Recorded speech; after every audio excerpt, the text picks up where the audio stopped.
Ito sunod mga kababayan. Dito tayo kay Daniel Fernando. Gobernador Daniel Fernando. Di ba? Ano to? Makakita ng pogi type agad, sabi ni Alon TV. Ito tayo mga kababayan, kay Daniel Fernando. Marawi TV Vlog, hello po.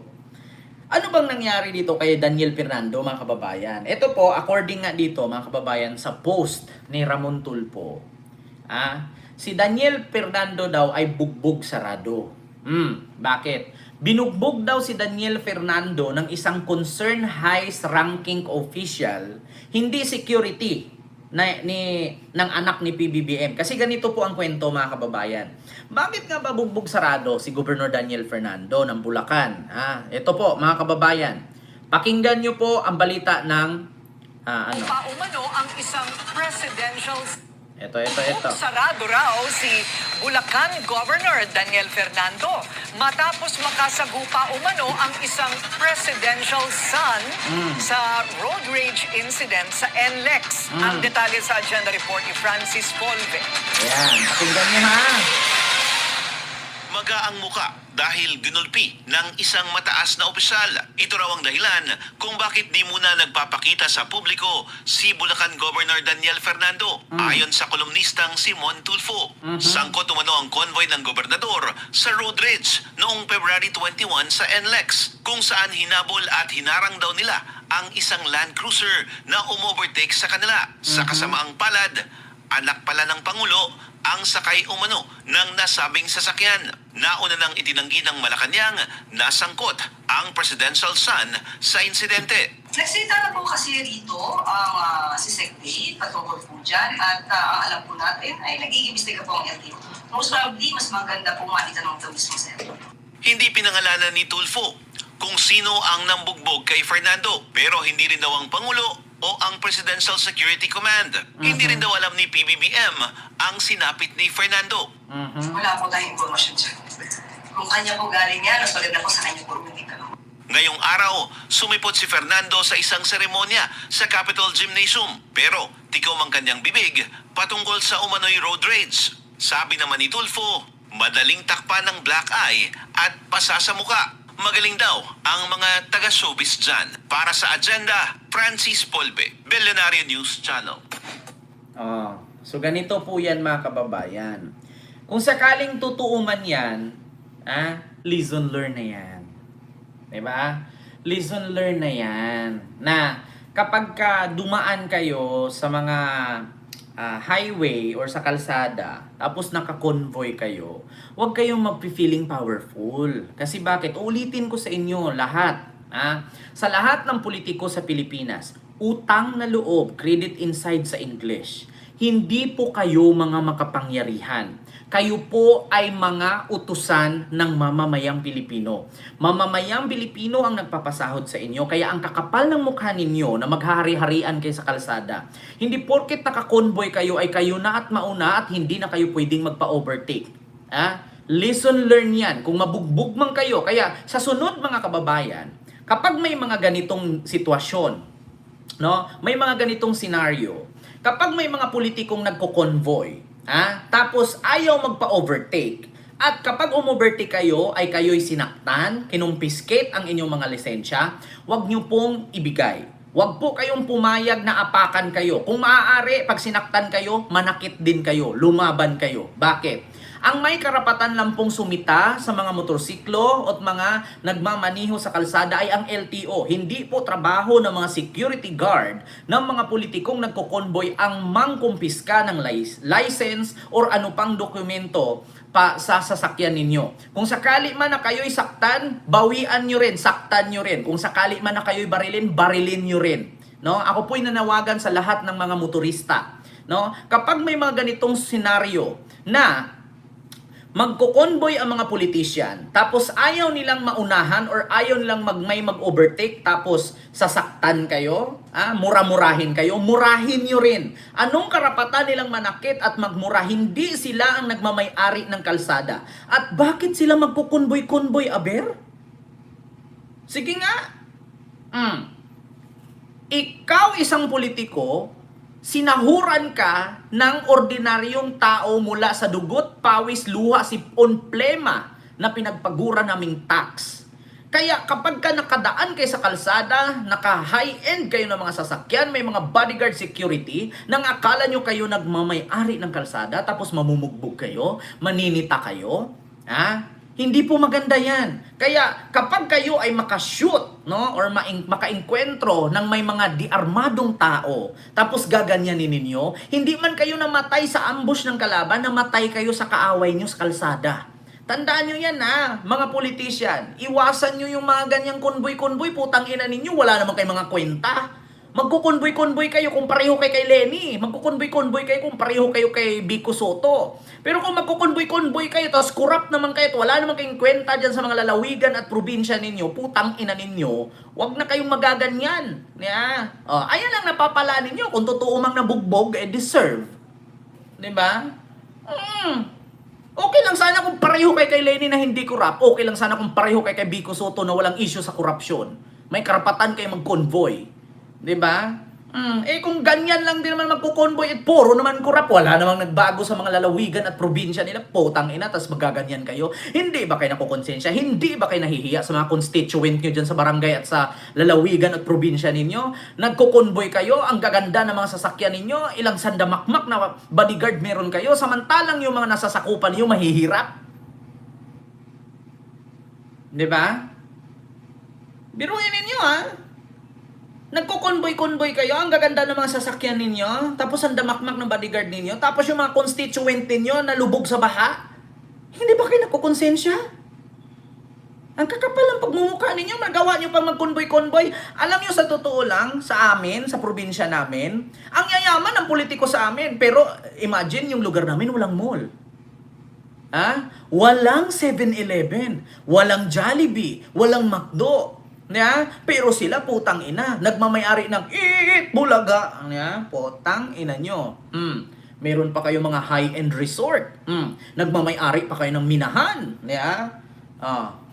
Tapos yung mga constituent ninyo, yung mga nasasakupan ninyo, araw-araw kumakain ng talbos ng kamote, araw-araw sumasakay ng kalabaw. Tapos kayo nagkukonboy-konboy kayo mga putang ina ninyo. Hindi ba kayo nahihiya? Sinasahuran kayo ng mga nasasakupan ninyo, samantalang sila naghihirap, kayo naka Mercedes-Benz, naka Rolls-Royce, naka Hilux, kayo naka Fortuner, naka Land Cruiser. Hindi ba kayo nahihiya? Mahihiya naman kayo pag may time. Mga feeling entitled kayo, mga hayop kayo. Kaya ito mga kababayan, basahin ko ngayon itong post ni Ramon Tulfo. Ito po yun ito po ang post ni Ramon Tulfo. Mga kababayan, ang daling takpan ang black eye o pasa sa mukha. Magaling ang mga taga-showbiz dyan. Ang bata nga ay napapatanda nila sa harap ng kamera dahil sa makeup. Sabi ni Ramon Tulfo. So ito po yung isa, mga kababayan. Basahin ko lang po. Ito.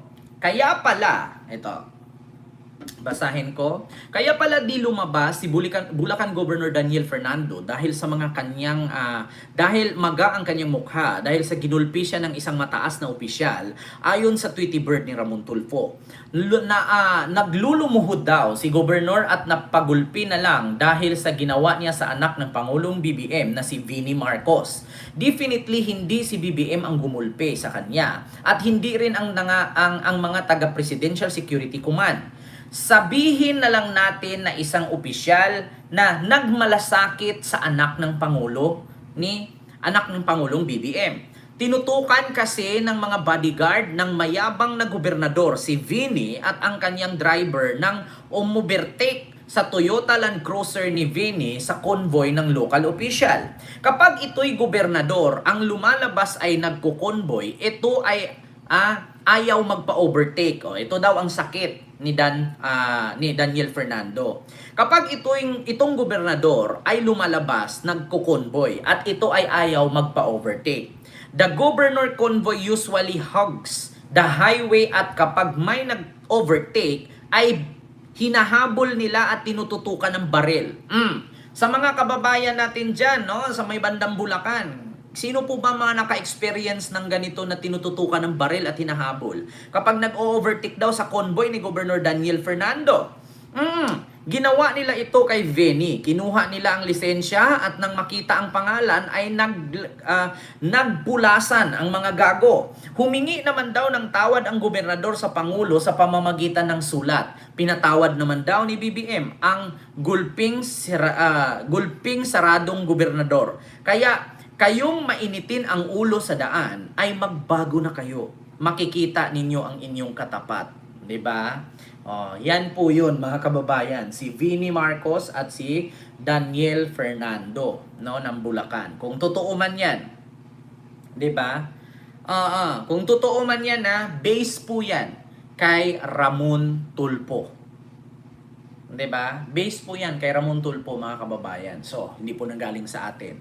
No? So ako po nanawagan ulit sa mga politiko po diyan, wag po kayong magfi-feeling hari at nagmamay-ari ng daan. Yeah? Kasi yung daan na yan, galing po sa pera ng taong bayan. Galing sa tax namin yan. Yeah? At kapag dumaan kayo, po kayo magpi-feeling pagmamay-ari niyo yung daan. No? Magbigay daan po kayo. Hindi yung kapag dumaan kayo ng kakonvoy ay kayo na yung priority.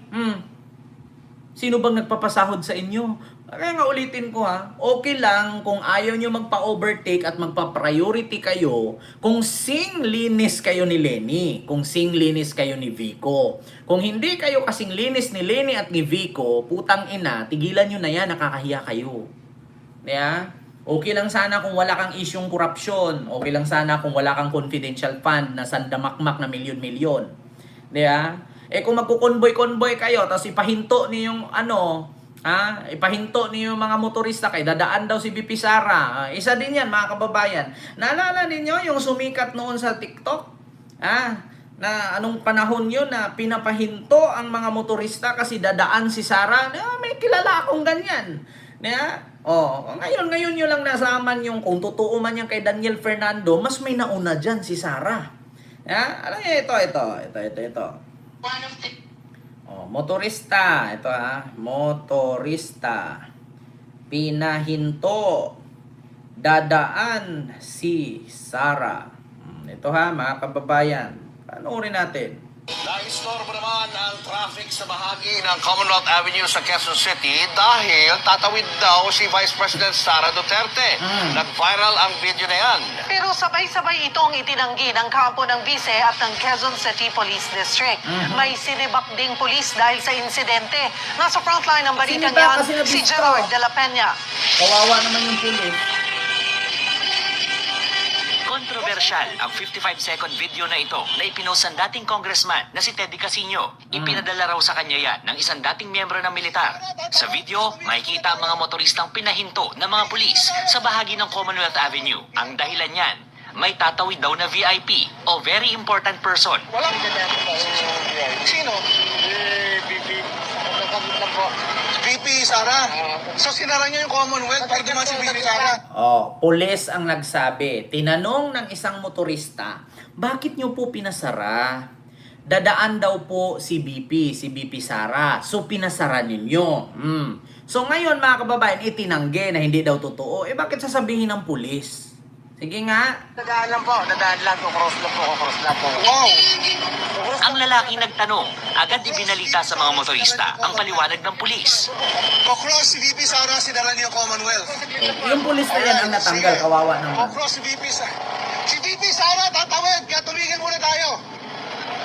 Tigil muna tayo. Dahil tatawid si VP Sara, ha? Ingat lang. Wala pong magagalit. Si VP Sara po, tatawid lang. Walang detalye kung kailan nangyari yan, pero sumagot agad ang Quezon City Police District Station 14 kung saan nagtatrabaho ang pulis na nasa video. Paliwanag nila, kung ibabase sa video, ang uploader ang nagbanggit ng pangalan ni VP Sara. Kung babalikan niya ang Anong uploader ang banggit ng pangalan ni Sara? Yung pulis ang nagsabi. Ulitin ko Naistorbo naman ang traffic sa bahagi Pulis ng naman, Commonwealth bigkas Avenue dadaan sa si Quezon VP. City VP Sara? dahil tatawid Oo. daw si Vice President Sara Duterte. Uploader Nag-viral daw ang ang video na nag-post. yan. Pero sabay-sabay itong itinanggi ng kampo ng Vice at ng Quezon City Police District. May sinibak ding pulis dahil sa insidente. Nasa frontline bakit ng balitang sinibak? yan, si Gerard de la Peña. kontrobersyal Kontrobersyal ang 55-second video na ito na ipinost ng dating congressman na si Teddy Casino. Ipinadala raw sa kanya yan ng isang dating miyembro ng militar. Sa video, makikita ang mga motoristang pinahinto ng mga pulis sa bahagi ng Commonwealth Avenue. Ang dahilan niyan, may tatawid daw na VIP o very important person. Walang sino? VP Sara. So sinara niya yung Commonwealth para dumaan si VP Sara. Oh, 'di ba? Sabi nung pulis may tatawid lang po si BP. Sabi nung lalaki, si BP Sara, oho. Oh. Tapos sasabihin yung uploader daw ang nagbigkas. Matala, BP eh. Alam naman sabihin mo blood pressure yung dadaan. Oh. At saka sino po ba yung BP na yan na kapag dumaan ay ipapahinto mo yung buong kalsada? So wala namang ibang BP siguro. Hindi naman pwede nating sabihin na tawag dito, bahay pagong. Hindi naman po pwedeng bahay pagong ang dadaan. Para ipahinto mo yung kalsada. Hindi naman po pwedeng sabihin natin na may high blood pressure yung dadaan, inatake sa nguso. Hindi naman natin pwedeng sabihin na bungangang tawag doon, bungangang panot. Hindi naman natin pwedeng sabihin na tawag dito, butanding na pulpul. Kasi BP eh. Malamang BP Sara na yan. Diyos ko, sa butabol na yun. Alam po, nadaan lang ko, cross lang po. Ang lalaki nagtanong, agad ibinalita sa mga motorista ang paliwanag ng pulis. Cross si VP Sara, sinara niya yung Commonwealth. Alright, sige. Cross si VP Sara. Si VP Sara, tatawid. Kaya tumigil muna tayo. Tigil muna tayo, dahil tatawid si VP Sara, ha? Ingat lang. Wala pong magagalit. Si VP Sara po, tatawid lang. Walang detalye kung kailan nangyari yan, pero sumagot agad ang Quezon City Police District Station 14 kung saan nagtatrabaho ang pulis na nasa video. Paliwanag nila, naman yung pulis. kung ibabase sa video, ang uploader ang nagbanggit na pangalan ni VP Sara. Kung babalikan niya ang video, VP lang ang sinabi ng pulis. Pero umuo rin naman siya nang tanungin ng uploader kung si VP Sara nga. VP Sara. Gate naman ng QCPD Station 14, nag-overreact lang ang pulis dahil sa maling impormasyong narinig niya. Nagkaroon daw ng kalituhan at kakulangan sa judgment. Paglilinaw ng QCPD, walang engagement si VP Sara sa Commonwealth Avenue. Ang tanong ngayon, ba't ipasara ang kalsada? Sino ang dadaan, ba't ipasara ang kalsada? May prosesyon? May nasareno? May santo? May pinagluloko nyo na kami. Di ba? May santo? Kaya sa totoo lang mga kababayan, yung road rage na yan, hindi po nauna si Daniel Fernando dyan. Mas nauna si Sara. Pero pinasara nga ang buong kalsada eh. Di ba? Ganon yun, mga kababayan. So, yun lang. Yung ating reaksyon ngayon, mga kababayan, nabugbog. Totoo yun, Kent. Napanood ko yun, di ba? Ito nga daw, nabugbog daw itong si Daniel Fernando ng isa sa mga concerned highest rank official dahil kinumpis ka daw itong anak ni BBM, pati ang driver, kinuha daw ata ang license, tapos tinutukan pa ng baril ng mga bodyguard. Hindi nila, nung nabasa daw itong lisensya at ID, Marcos, ayun, nagpulasan daw lahat ang mga gagong nanutok. Diba? Diyos ko mga kababayan, yun ang mga pangyayari. Tikong bibig nga daw itong si Daniel Fernando baka naman kasi totoo. Diba? Baka totoo, ba't ayaw magsalita? Kasi sa totoo, kung hindi man totoo yan, nagpapresko na yan. Magpapapresko na yan kung hindi totoo, Diyos ko. Si Sara Duterte nga, kunting kibot lang, preskon agad sinong hindi magpapreskon yan, ano na yun tawag doon, exposure yun. Kung ako yan, i-issue ako, preskon ako bukas agad. Bakit? Kilala ako agad Siyempre, ilang media yan, nahaharap sa akin, Diyos ko, one preskon lang, putang ina, buong Pilipinas ka na, kilala ka na agad. Sino bang ayaw sa ganun? Politician ka pa. Di ba?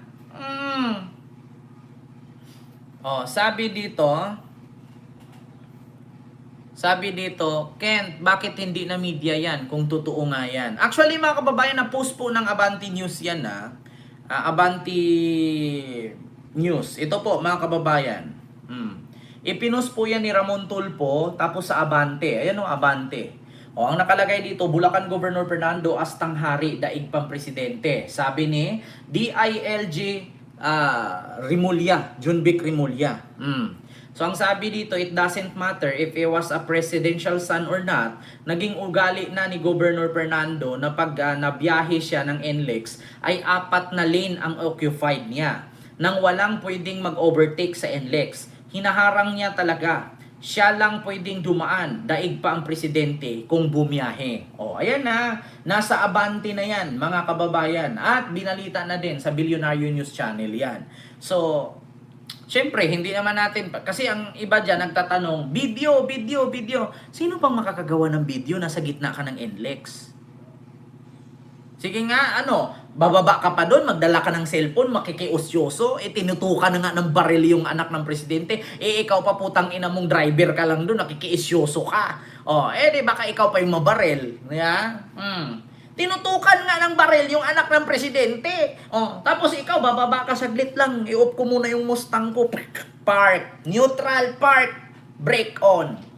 Baba si Ken, bibidyohan ko, Daniel Fernando, Bini Marcos, ayun, nakaluhod, binugbog, sapok ang muka, yung mga bodyguard na doon, bigla kong binaril, bawal yan sir, bigla kong, gananon ka, bawal i-video yan, issue yan, diba? Ganon yun. Itong mga DDS, naghahanap agad ng video yung mga DDS. Na video muna bago pahamak, di ba? Ma'am Nanswiller. Uso yan ngayon. Alam niyo saan lugar ba yung nauhusunog? Cagayan de Oro Unitap. Alam niyo yung Cagayan de Oro Unitap? Lumiyab na. Abong-abo na yung tindahan. Yung mga tao, puro cellphone. Ginawang my day yung sunog.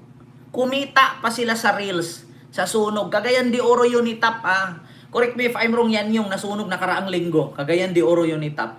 Alam niyo, imbis na tumulong sila doon sa mga nasunugan, nakabidyo lahat. Uso yan ngayon mga kababayan, nasunog ang bahay, ang kapitbahay mo, nakabidyo lang. Tinitignan lang kayo nasunog. Walang bumbero, walang tumulong, nakabidyo. Naka-play pa, live. Hi guys, for today's video, nasunog po yung bahay ng kapitbahay namin guys. Diba? Ganun yan video. Hi guys, and for today's video guys, nasunog yung kapitbahay namin guys. Yung bahay lang lumiyab guys. Naku, kawawa naman guys. Magpalipad naman kayo dyan para pang-donate natin dun. Di putang ina, nagkapera pa yung vlogger. Tang-inang yan. Imbis na tumulong ka na, kumuha ka na isang balde o isang tabo, ihagis mong ganun. Ang ginawa, naka-live.